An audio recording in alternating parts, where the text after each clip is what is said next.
नमस्कार टीवी और मैं हूं आपके साथ स्मिता पटवार। चलिए रुक करेंगे उत्तराखंड की तमाम बड़ी खबरों का, लेकिन उससे पहले एक नजर आज की हेडलाइंस पर। स्वास्थ्य मंत्री ने राज्य के बीडी पांडे अस्पताल में प्राइवेट वार्ड का किया उद्घाटन, सीएमओ को दिए नियुक्ति के निर्देश। सीएम योगी के भाषण को कांग्रेस ने बताया झूठ का पुलिंदा, सरकार पर जमकर साधा निशाना। सल्ट विधायक ने तल्ला सल्ट महाविद्यालय का किया निरीक्षण, ठेकेदार को गुणवत्ता को बेहतर करने के दिए निर्देश। हरिद्वार जिलाधिकारी विनय शंकर पांडे ने जनपद में 2 एसडीएम और 4 तहसीलदारों के किए ट्रांसफर। लक्सर में तमंचे के बल पर एमए की छात्रा के अपहरण के मामले में 2 आरोपियों को पुलिस ने किया गिरफ्तार, भेजा जेल। सरोवर नदी नैनीताल के राजकीय बीडी पांडे अस्पताल में उत्तराखंड के स्वास्थ्य मंत्री ने प्राइवेट वार्ड का उद्घाटन कर जनता को सौंपा। इससे पूर्व डॉक्टर धन सिंह रावत ने संबंधित कर्मचारियों और भाजपा कार्यकर्ताओं की एक बैठक भी ली। इस दौरान उन्होंने अस्पताल का भी मौका मुआयना कर मरीजों से भी मुलाकात की। उन्होंने कहा कि जनता को अब जल्द ही प्राइवेट वार्डों की सुविधा मिल जाएगी, जिसमें मरीजों से 400 रुपया प्रतिदिन का शुल्क लेकर प्राइवेट वार्डों की सुविधा दी जाएगी। सबसे पहले तो मैं जिला नैनीताल के जितने भी हमारे डॉक्टर्स हैं और हमारे स्टाफ के कर्मचारी हैं, नर्सें हैं और जितने सारे जिले के जितने भी हमारे स्वास्थ्य विभाग के कार्मिक हैं, उनको बधाई दे रहा हूँ कि कोविड के समय में भी और तब से लेकर अब तक हमारे स्वास्थ्य कर्मियों ने बहुत अच्छा काम किया है। सरकार द्वारा लगभग 2.25 करोड़ रुपये बीडी पांडे हॉस्पिटल के जीर्णोद्धार के लिए दिए गए हैं और बहुत तेज़ी से उसका काम भी चल रहा है। इस बार स्वच्छता में भी हमारा बीडी पांडे हॉस्पिटल जो है प्रदेश में सबसे अच्छे नंबर लाया है और आज 7 प्राइवेट वार्डों का एक हम लोगों ने जितने भी लोग यहाँ आते हैं उनके लिए उद्घाटन किया है कि ताकि लोगों को कोई दिक्कत न हो। हॉस्पिटलों में दवाइयों की भी कोई दिक्कत नहीं है। 207 जाँचें हम फ्री कर रहे हैं। एएनएम की भर्ती भी अब वर्षवार करने का सरकार ने निर्णय किया है। नर्सों की भी भर्ती है, लगभग 2800 नर्सों की भर्ती हम करने जा रहे हैं और हॉस्पिटल में जो वार्ड वाइज की दिक्कत थी वो भी अब सरकार ने लगभग 2000 पद भरने के निर्देश दे दिए हैं। सारे सीएमओ को आदेश कर दिए गए हैं। एक्सरे टेक्नीशियन, लैब टेक्नीशियन भी जो है सरकार ने कह दिया है कि भाई वो आउटसोर्स से भी रख सकते हैं और जहाँ भी कमी है उनको पूरा किया जा सकता है। जहाँ तक डॉक्टरों का सवाल है तो डॉक्टर भी अब हमारे प्रदेश में काफ़ी डॉक्टर आ चुके हैं और सरकार ने ये भी तय किया है कि अगर कोई क्रिटिकल मरीज आता है तो उसको जो है हवाई जहाज से बड़े सेंटर को रेफर करने का भी निर्णय सरकार ने किया है और काफ़ी लोगों को अभी तक इसमें राहत मिली। चंपावत उपचुनाव को लेकर यूपी के सीएम योगी आदित्यनाथ टनकपुर पहुंचे। इस दौरान योगी ने सीएम पुष्कर सिंह धामी के समर्थन में रोड शो भी किया, साथ ही एक जनसभा को भी संबोधित किया। उन्होंने सीएम धामी और भाजपा सरकार की जमकर तारीफ भी की, जिसे कांग्रेस ने झूठ का पुलिंदा करार दिया है। सीएम योगी ने टनकपुर में मुख्यमंत्री धामी के समर्थन में चुनाव प्रचार किया था। इस दौरान उन्होंने कहा कि ये चंपावत का सौभाग्य है कि यहाँ की जनता मुख्यमंत्री को चुनने जा रही है। चंपावत की जनता के रोजगार के सपने पूरे होने जा रहे हैं। वहीं कांग्रेस ने योगी आदित्यनाथ के भाषण को झूठ का पुलिंदा बताया है। कांग्रेस प्रवक्ता गरिमा मेहता सोनी ने कहा कि भाजपा सरकार का 6ठा साल होने जा रहा है। ऐसे में प्रदेश के युवाओं के रोजगार के सपने पूरे नहीं हो पाए, लेकिन चंपावत की जनता के रोजगार के सपने पूरे करने चले हैं। गरिमा ने कहा कि जब सन्यासी के मुंह से इस तरह का झूठ सुनते हैं तो मन आहत होता है। योगी आदित्यनाथ का टनकपुर का भाषण मैं बताती हूँ कैसे। उन्होंने शुरुआत में ही कहा कि चंपावत की जनता के जो रोजगार के सपने हैं वो पूरे होते दिखाई पड़ रहे हैं। ये 6ठा साल है भारतीय जनता पार्टी की प्रचंड बहुमत की सरकार को।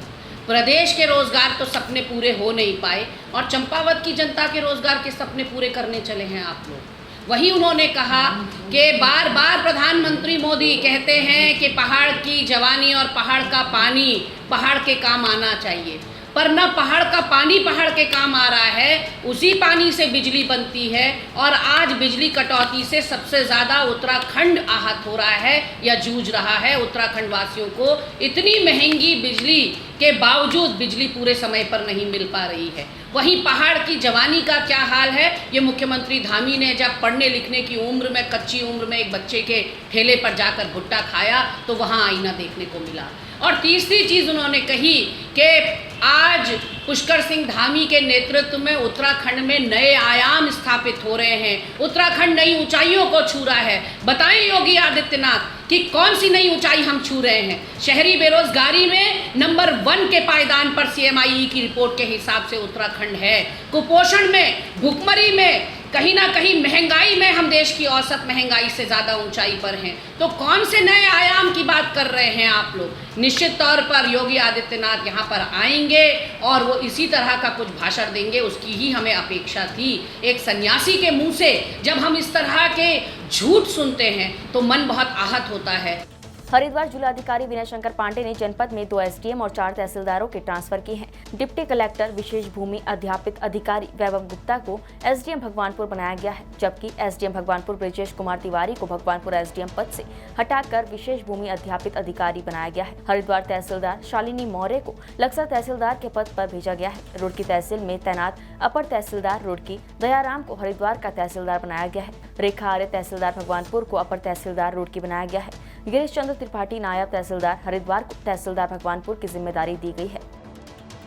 कुमाऊं कमिश्नर दीपक रावत ने कुछ स्थानीय लोगों की शिकायत पर सिंचाई विभाग के अधिकारियों के साथ क्षतिग्रस्त गोलापार स्थित नहर का स्तरीय निरीक्षण किया। इस दौरान उन्होंने काठगोदाम के गोला बैराज से निकलने वाली नहर का स्तरीय निरीक्षण किया और अधिकारियों से बातचीत की। आयुक्त दीपक रावत ने बताया कि पूर्व में मरम्मत के लिए 21 लाख रुपए जारी किए गए थे। अब उन्होंने पाइप के जरिए पानी को निकाले जाने को लेकर योजना का एस्टीमेट तैयार करने के निर्देश दिए हैं। कुमाऊं कमिश्नर ने बताया कि करीब 5 करोड़ रुपए से अधिक खर्चा आएगा। इस दौरान वो शासन के उच्च अधिकारियों से बात करेंगे ताकि जल्द से जल्द सिंचाई नहर को ठीक किया जा सके। में जो नहर का नेटवर्क है, ये पिछली बार जब आपदा आई थी 2021 में, तो उसमें इसका लगभग 70 मीटर का सेक्शन बह गया था। और वर्तमान में जो ब्रिटिशकालीन इसका सेक्शन है जो अंडरग्राउंड है, उसके माध्यम से सिंचाई हो रही है, लेकिन उसमें हम पानी का इतना फ्लो नहीं दे सकते जो कि नए नेटवर्क से दिया जा सकता है। तो फिलहाल जो काठगोदाम ब्रिज के पास कुछ डैमेजेस हुए हैं, उसको रिपेयर करने के लिए हमने यहाँ से कुछ धनराशि अनटाइड फंड से दी थी, ताकि इसमें जितना क्यूसेक पानी अभी चल रहा है कुछ बढ़ा के हम दे सकें। वो फिर भी एक टेम्पररी एक तरीका है। इसका जो फुल टाइम तरीका तो यही है कि जिस सेक्शन में वॉश आउट हो गया है, उस सेक्शन में या तो नए सिरे से हम नहर बनाते हैं या फिर उसमें उसको हम जो खतरे वाला पोर्शन है उसको बाईपास करते हुए पाइप्स के माध्यम से इसको भेजें। तो इसी को लेके 5 करोड़ का एस्टिमेट इरिगेशन की ओर से है, जो एक इम्पॉर्टेंट एस्टिमेट है। इसमें काम करवाए जाने की आवश्यकता है। इसमें आगे हमारी ओर से कार्रवाई की जाएगी।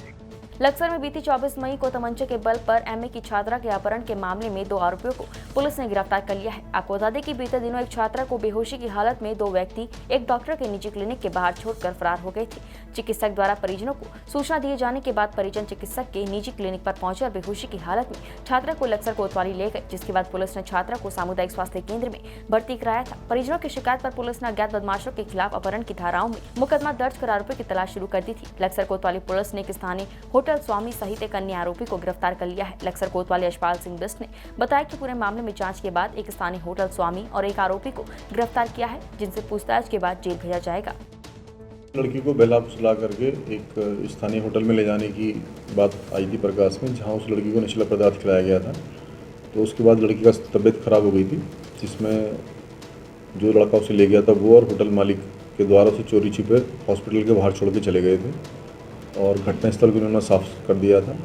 संपूर्ण जांच के बाद हमने आज उस लड़के को कपिल को और होटल मालिक को गिरफ्तार करके आज जेल भेज रहे हैं। कालाडूंगी थाना अंतर्गत कालाडूंगी नैनीताल रोड में प्रिया बैंड के पास रोहतक हरियाणा निवासी की कार ब्रेक फेल होने के चलते गहरी खाई में गिर गई। पर्यटक नैनीताल से घूमकर अपने घर रोहतक हरियाणा जा रहे थे, जिसमें मां और बेटी की मौके पर ही दर्दनाक मौत हो गई, जबकि कार चालक और आगे बैठा उनका बेटा गाड़ी में एयर बैग खुलने से सुरक्षित बच गया। वहीं कालाडूंगी थाना पुलिस और स्थानीय लोगों की मदद से महिला के शव को रेस्क्यू कर सड़क तक लाया गया, जबकि बेटी के गाड़ी के अंदर फंसे होने पर कालाडूंगी थाना पुलिस ने कटर मशीन की मदद से कार को काट कर लड़की के शव को बाहर निकाला। 2 फैमिली रोहतक से नैनीताल घूमने के लिए आई थी। इसमें एक फैमिली इनकी पहले ही कालाडूंगी पहुंच चुकी थी। दूसरी गाड़ी जो है मारुति बलेनो से काफ़ी तेज़ी से नैनीताल नीचे को आई थी। प्रिया बैंड से 1 किलोमीटर पहले ब्रेक न लगने के कारण गाड़ी नीचे घुस गई, जिसमें मौके पर ही 2 महिलाओं की मृत्यु हो गई है। 2 बच्चे गंभीर रूप से घायल हैं, जिन्हें रेफर कर दिया गया है। केशर जन कल्याण समिति के प्रदेश अध्यक्ष एडवोकेट NK गुसाई ने मीडिया को जारी विज्ञप्ति में कहा कि रायपुर विधानसभा के अंतर्गत वन विभाग और नगर निगम अपनी अपनी जमीनों से अतिक्रमण हटाए, वरना हम ये शिकायत मुख्यमंत्री के पास ले जाएंगे। गुसाई ने कहा कि जिस प्रकार से सरकारी जमीनों पर धड़ाधड़ कब्जे हो रहे हैं, उस हिसाब से प्रथम दृष्टया ये प्रतीत होता है कि इसमें विभागीय कर्मचारी और स्थानीय पार्षदों की संलिप्तता होने से भी इंकार नहीं किया जा सकता है। उन्होंने बिजली विभाग और जल संस्थान को भी आड़े हाथों लेते हुए कहा कि रिश्वत लेकर कनेक्शन दे दिया होगा। गुसाई ने बताया कि उन्होंने रायपुर विधानसभा क्षेत्र के माजरी माफी, नवादा, हरिपुर, मक्खमपुर आदि क्षेत्रों में नगर निगम वन विभाग की जमीनों पर अवैध अतिक्रमण को हटाने को लेकर वन विभाग की टीम को क्षेत्र में बुलाकर मौका मुआयना करवाकर उनसे तत्काल अतिक्रमण को चिन्हित कर हटाने की दिशा में ठोस और शीघ्र पहल करने को कहा। गुसाई ने कहा कि यदि शीघ्र ही अतिक्रमणकारियों को नहीं हटाया गया तो समिति धरना देगी और मामले को उत्तराखंड के मुख्यमंत्री के दरबार में ले जाया जाएगा। ग्रामीण विकास मंत्रालय, भारत सरकार और उत्तराखंड सरकार के निर्देशन में अरुथल फाउंडेशन द्वारा BPL छात्र छात्राओं के लिए कौशल विकास के अंतर्गत सिलाई और फ्रंट ऑफिस एसोसिएट का प्रशिक्षण निःशुल्क कराया जा रहा है, जिसके चलते पौड़ी जिले से विकासखंड द्वारीखाल, कलजीखाल, एकेश्वर, पाबो 16 छात्र छात्राओं को नगर पंचायत सतपुली से हरी झंडी दिखाकर प्रशिक्षण केंद्र हरिद्वार मंगलोर रवाना किया गया, जहाँ पर छात्र छात्राओं को निःशुल्क प्रशिक्षण के साथ आवास, भोजन और अध्ययन सामग्री की व्यवस्था भी की जाएगी। इस दौरान अरुथल फाउंडेशन के मोहम्मद उस्मान ने बताया कि ग्रामीण क्षेत्रों के गरीब परिवारों के युवाओं को कौशल विकास के साथ रोजगार प्रदान करने के लिए दीनदयाल उपाध्याय ग्रामीण कौशल विकास योजना के तहत पौड़ी जिले से 16 युवाओं को पहले बैच के रूप में प्रशिक्षण दिया जाएगा। साथ ही उन्होंने बताया कि भविष्य में भी अन्य युवाओं को इस योजना से लाभान्वित किया जाएगा। आपको बताऊं, ये दीनदयाल उपाध्याय ग्रामीण कौशल योजना भारत सरकार एवं उत्तराखंड सरकार के सौजन्य से अरुथल फाउंडेशन जो कि इस योजना को चला रहा है, जैसे कि हमें टिहरी गढ़वाल और चमोली और पौड़ी गढ़वाल, देहरादून और हरिद्वार डिस्ट्रिक्ट के ग्रामीण युवा एवं युवतियों के लिए योजना चलाई जा रही है। ये कोर्स हमारे पास एक तो SCT सेल्फ एम्प्लॉयड टेलर्स का कोर्स हो रहा है, दूसरा फ्रंट ऑफिस का कोर्स हो रहा है। इसके तहत हम ग्रामीण युवक एवं युवतियों को कंप्यूटर क्लास, इंग्लिश क्लास का कोर्स कराया जाता है और जिसके तहत हम वहाँ पर IT यानी कि हमारी कंप्यूटर लैब, हॉस्टल और सारी सुविधाएं दी जाती हैं, जैसे कि dress, copy, pen, pencil, cap बच्चों को सब मुफ्त दिया जाता है और आने का भी हम ही लोग करते हैं खर्चा। बच्चों को वहाँ किसी भी प्रकार की दुविधा ना हो, इसलिए अरुथल फाउंडेशन बच्चों के लिए गाड़ी अवेलेबल कराती है, हर ज़िले में अपने एम्प्लॉय को भेजती है और इस योजना को, उत्तराखंड सरकार की योजना को आगे तक सुचारू रूप से चलाया जाए, यही हमारी मुहिम है। और इस मुहिम के तहत हम ये चाहते हैं कि ग्रामीण युवा के जो बच्चे हैं, इनके लिए SCT का कोर्स के लिए पौड़ी गढ़वाल से बच्चे जा रहे हैं, अलग अलग गाँव से, गुमखाल से, द्वारीखाल से, कालजीखाल से, पाबो ब्लॉक से, अलग अलग ब्लॉक से जा रहे हैं। तो इसमें यह कि हम SCT के कोर्स के लिए बच्चे सभी लोग जा रहे हैं, तो इसमें इनके साथ कुछ पेरेंट्स भी जा रहे हैं। तो इसमें 4.5 माह का ये पूरा कोर्स है। 4.5 माह के बाद इनका जॉब प्लेसमेंट भी हम ही लोग कराएंगे। रुड़की में बहती गंग नहर में ऊंचे पुलों से नाबालिग बच्चे मौत की छलांग खुलेआम लगा रहे हैं और ये छलांग राहगीरों के लिए आकर्षक का केंद्र बनी हुई है। तमाशबीन बनी राहगीरों की भीड़ भी इनके कर्तव्यों को देखकर दांतों तले उंगली दबाने को मजबूर हो जाती है और इन्हीं पुलों से पुलिस और प्रशासन के बड़े बड़े अधिकारी गुजरते हैं, पर उन्हें इन सब से कोई मतलब नहीं है। अक्सर ऐसे छलांगों से कई घरों के चिराग भी बुझ जाते हैं, जिसके बाद पुलिस प्रशासन की टीम मौके पर पहुंचती है और लोगों को कुछ दिनों के लिए ऊंचाई वाले पुलों से छलांग लगाने से मना करती है। पर कुछ दिन बीत जाने के बाद से ये खेल फिर से ऐसे ही शुरू हो जाता है, जिससे मौत की छलांग कहा जाता है। इस वीडियो में आप भी देखिए, लगभग 50 फुट ऊंचे पुल से बच्चे गंग नहर में खुलेआम छलांग लगाते दिखाई दे रहे हैं। आपको बताते चले कि इससे पहले भी ऐसे वीडियो सामने आए थे, लेकिन उसके बाद पुलिस प्रशासन ने अपना डंडा चलाया था। फिर 2 साल कोरोना के चलते ऐसा कुछ देखने को नहीं मिला, लेकिन अब फिर इस 50 फुट ऊंचे गंगा ब्रिज से बच्चे मौत की छलांग लगाने लगे हैं, जिस पर कोई भी संबंधित विभाग या पुलिस प्रशासन का कोई भी अधिकारी ध्यान देने को तैयार नहीं है। वहीं SP देहात परमेंद्र सिंह डोभाल का कहना है कि उन्होंने सिंचाई विभाग के अधिकारियों से बात की है कि जिस गंगा ब्रिज पर बच्चे ऊपर चढ़कर नहर में छलांग लगाते हैं, उस पर कुछ ऐसे इंतजाम किए जाएं कि उस पुल के ऊपर न चढ़ा जाए। इसमें बेसिकली हम लोगों ने जो सिंचाई विभाग है जो इसका संचालन करता है, इनके अधिकारियों को अवगत भी कराया गया है और इसमें कुछ बोर्ड्स वगैरह भी लगाए गए थे कि भाई इस तरीके की जो घटना कर रहे हैं लोग चढ़ के इस तरीके से नहाने के लिए वहाँ से छलांग लगाते हैं। और पुलिस के संज्ञान में जब कभी ऐसा कोई मामला आता है या कोई इस तरीके का, तो पुलिस उसको खैर वहाँ पर तत्काल प्रभाव से उसे रोकती भी है। पर क्योंकि ये डे टू डे वाला एक काम है, उसमें हम लोग कोशिश कर रहे हैं सिंचाई विभाग से अधिकारियों से आग्रह करके कि भाई वहाँ जो ऊपर चढ़ने का जो रास्ता है उसको किसी तरीके से बाधित किया जाए ताकि वहाँ बच्चे ऊपर ना चढ़ पाए। उसमें गश्त तो खैर पुलिस कर ही रही है लगातार, जब भी संज्ञान में आता पुलिस कार्रवाई कर रही है। इसको मैं और जो हमारे अधिकारी हैं उनको मैं भी अवगत कराऊंगा कि इस तरीके की घटना अगर कोई संज्ञान में आती है तो उस प्रकार। रानीखेत में आदर्श राजकीय बालिका इंटर कॉलेज में राजकीय शिक्षक संघ शैक्षिक उद्यान गोष्ठी और ब्लॉक अधिवेशन का आयोजन किया गया। अधिवेशन 2 साल से कोरोना महामारी के कारण नहीं हो पाया था। इस बार अधिवेशन में 24 विद्यालयों के लगभग 300 शिक्षक शिक्षिकाओं ने प्रतिभाग किया है। पहले सत्र का उद्घाटन BEO SS चौहान ने किया। वहीं विद्यालय परिसर में शिक्षक संघ ब्लॉक ताड़ीखेत के चुनाव भी संपन्न कराए गए, जिसमें अध्यक्ष पद के लिए डॉक्टर शिवराज सिंह बिष्ट ने अपने प्रतिद्वंदी जितेंद्र भटनागर को 72 मतों से पराजित किया। सभी नवनिर्वाचित पदाधिकारियों को ब्लॉक प्रमुख हीरा रावत ने शपथ दिलाई और ब्लॉक प्रमुख ताड़ीखेत हीरा रावत ने प्रमुख निधि से शिक्षक भवन बनाने के लिए 5 लाख रुपए देने की घोषणा की।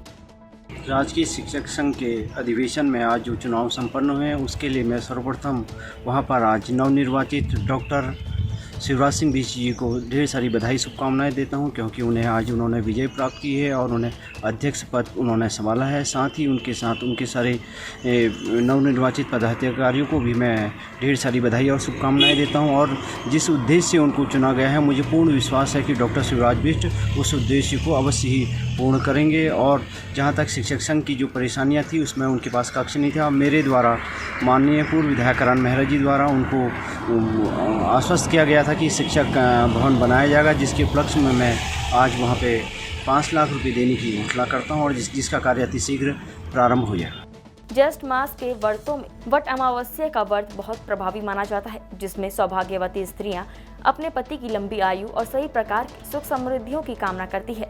इस दिन स्त्रियां व्रत रखकर वट वृक्ष के पास पहुंचकर धूप और दीप नैवेद्य से पूजा करती हैं और रोली और अक्षत चढ़ाकर वट वृक्ष पर कलावा बांधती, साथ ही हाथ जोड़कर वृक्ष की परिक्रमा लेती है, जिससे पति के जीवन में आने वाली अदृश्य बाधाएं दूर होती हैं और सुख समृद्धि के साथ लंबी उम्र प्राप्त होती है। हल्द्वानी गोला पार्क के विभिन्न स्थानों पर सुहागिनों ने वट वृक्ष के नीचे और घरों में भी वट की डाल लगाकर पूजा की, साथ ही भगवान से अपने पति की दीर्घायु और सुख समृद्धि की मन्नत मांगी। वट सावित्री जो है हमारी पौराणिक कथाओं में सची सावित्री, ये जो माता है, इन्होंने अपने पति की दीर्घायु के लिए प्रार्थना के लिए व्रत किया। तो आज कलयुग में अनेक महिलाएं पतित होती जा रही हैं अपने रास्ते से। बहुत ही महिलाएं जो इस धार्मिक अध्यात्म को मानती हैं, वो अपनी पति की दीर्घायु के लिए व्रत करती हैं और इस व्रत के फल से यमराज से भी अपने पति की मृत्यु से भी उसको, जब यमराज से भी आशीर्वाद अपनी चतुराई के कारण माँ सावित्री ने यमराज से भी अपने पति की सत्यवान की रक्षा करी अपने प्राणों की। तो ऐसे ही जो भी मेरी माताएं बहनें हैं वो इस व्रत को करके अपने पति की दीर्घायु की कामना कर रही हैं। हाँ, आज वट सावित्री का व्रत है। वट अमावस व्रत अमावस्या ज्येष्ठ की अमावस्या में व्रत रखा जाता है। हर सुहागिन अपने सुहाग के लिए व्रत को रखती है। कहा जाता है कि पहले जो सावित्री थी उन्होंने अपने सत्यवान की लंबी आयु के लिए व्रत रखा था। भगवान शिव शंकर को प्रसन्न किया था और उन्होंने शिव शंकर ने उनकी पति की लंबी उम्र की थी, तो इसलिए व्रत को रखा जाता है। पहला व्रत है। सबसे पहले मैं सबको वट सावित्री की ढेर सारी शुभकामनाएं देती हूँ। ये सुहागिन औरतें जो हैं वो अपने पति की लंबी आयु के लिए, दीर्घ आयु के लिए और जो भी परेशानी है शारीरिक संबंधित, वो सारी बीमारियों को दूर करने के लिए, अटल सुहाग का वरदान पाने के लिए ये व्रत करती हैं। अल्मोड़ा जिले के विकासखंड सल्ट के तलासल्ट में सल्ट विधायक महेश जीना ने राजकीय महाविद्यालय तलासल्ट नेवल गांव में पहुंचकर निर्माणाधीन विद्यालय भवन का निरीक्षण किया। विधायक जीना ने 3 करोड़ की लागत से बन रहे लगभग 900 वर्ग मीटर में बन रहा नव विद्यालय भवन में पुस्तकालय, स्मार्ट क्लास और मीटिंग हॉल के कार्य प्रणाली का भी जायजा लिया। उन्होंने निर्माणाधीन विद्यालय में कार्यरत ठेकेदारों को निर्माण कार्य में गुणवत्ता सामग्री बेहतर रखने के निर्देश दिए। उत्तराखंड की तमाम बड़ी खबरों में फिलहाल इतना ही। बाकी खबरों के लिए देखते रहिए पहाड़ टीवी। नमस्कार।